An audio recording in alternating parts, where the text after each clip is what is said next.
morning, everybody. My name is Dale Butland. I'm with Innovation Ohio. I serve as Communications Director. I want to welcome you all today. We've got a full house. We're here today to talk about what we describe as the anatomy of a myth. Why Ohio's supposed $8 billion budget shortfall is really only $5 billion.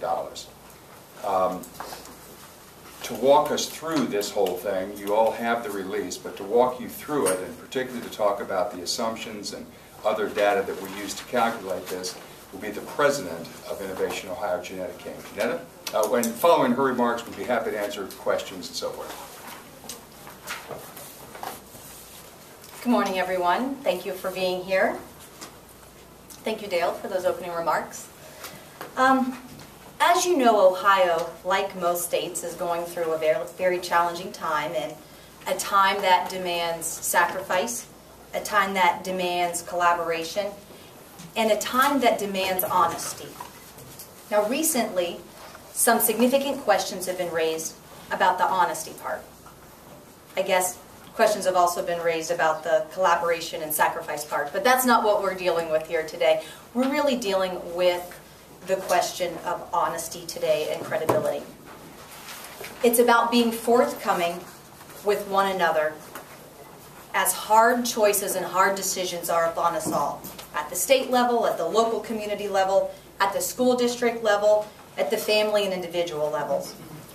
And recently, very specific questions have been raised about a claim that was first made in April 2009 and continues to be used today. Now, some of you might ask, why are we going back to April 2009? 2 years ago. What possibly could that offer? Well, I'll have you remember that in April 2009, that was when then Auditor Mary Taylor, now Lieutenant Governor Mary Taylor, and her then Senior Policy Advisor, now OBM Director Tim Keene, claimed that the state of Ohio was facing an $8 billion deficit in the 2013 budget that would need to be addressed and filled by the governor and the General Assembly. That's the genesis of the $8 billion. And to get to that $8 billion figure, certain assumptions were made. But the budget release in March of this year left a lot of unanswered questions about that projected $8 billion deficit. Mainly, is it still there? Were the projections to calculate the $8 billion right? Is the $8 billion hole at the end of the day real? And over the last week, articles in some of Ohio's major newspapers, including even an editorial in The Vindicator, have continued to raise those questions about the existence of the $8 billion hole. Legislators, even some Republican legislators, have said themselves that they don't quite see how it all adds up. So we at Innovation Ohio believe that it's important to get to the bottom of the $8 billion question, because this number is invoked on a daily basis to justify policies, to justify cuts, in fact, to justify many things that a lot of Ohioans don't agree with. So it's time that the people of Ohio know the truth. So in this report that we are releasing today, we go back and look at the assumptions, where the $8 billion hole came from, where the numbers are in that 2009 analysis. At the 2009 press conference, Tim Keene and Mary Taylor did share a very detailed analysis, and they did lay out all of their assumptions.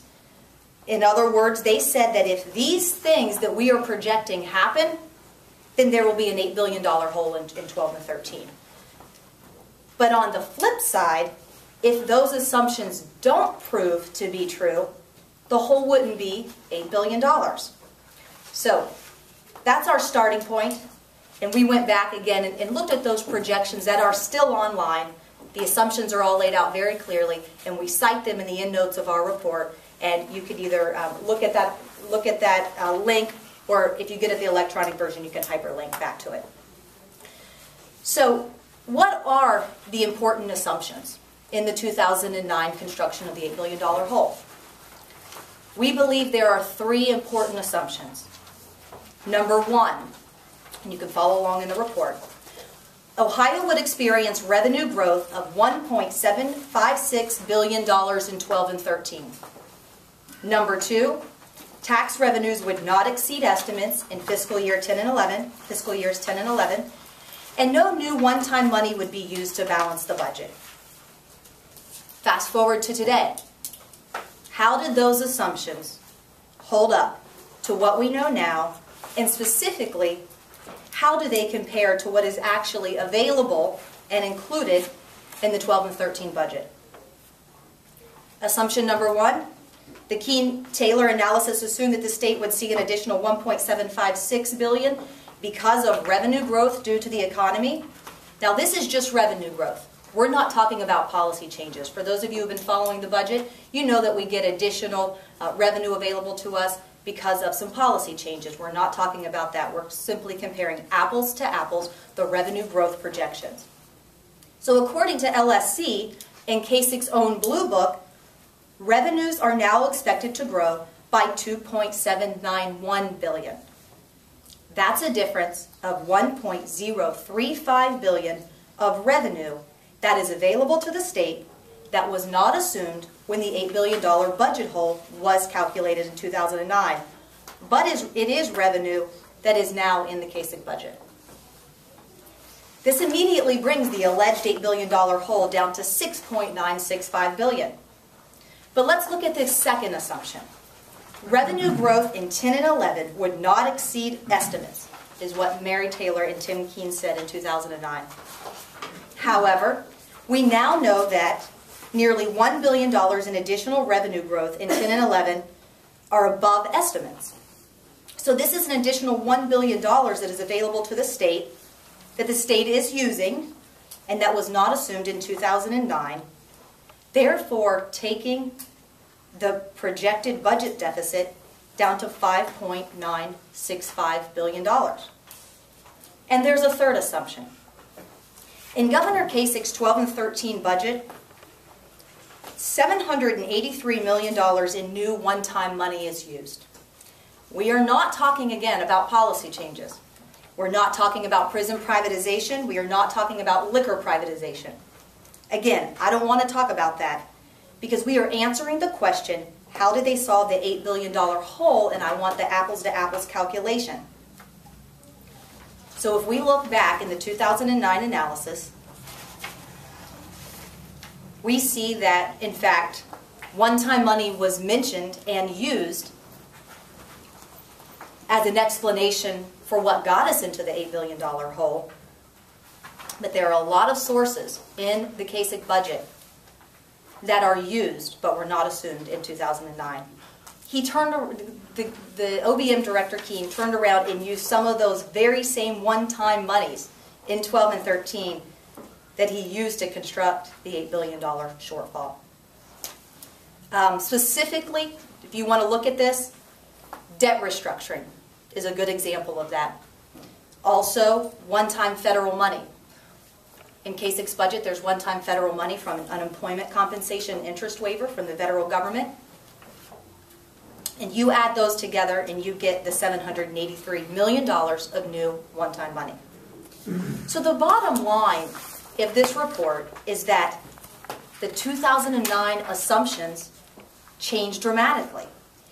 Maybe at one time in 2009, based on those assumptions, there was a projected $8 billion hole. I'm not going to argue that point. They showed their work. They convinced all of us that there was an $8 billion hole, and some of us took that number and ran with it.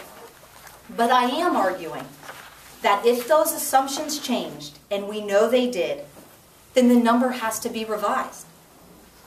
But they didn't revise the number.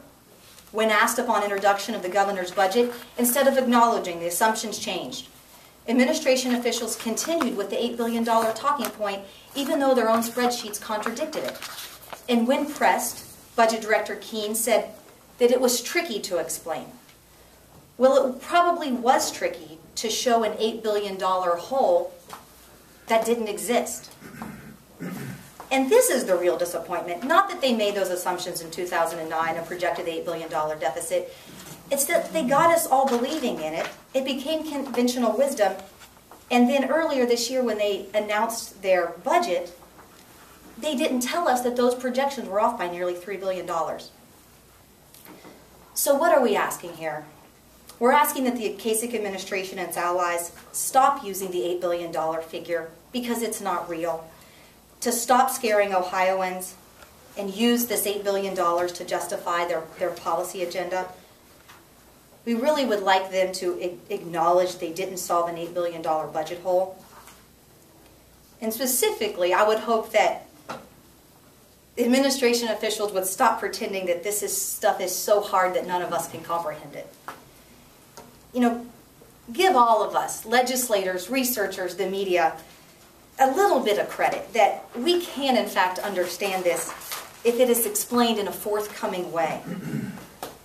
We all are rightly asking the continuing $8 billion question, and today we put an answer on the table. It's only $5 billion. So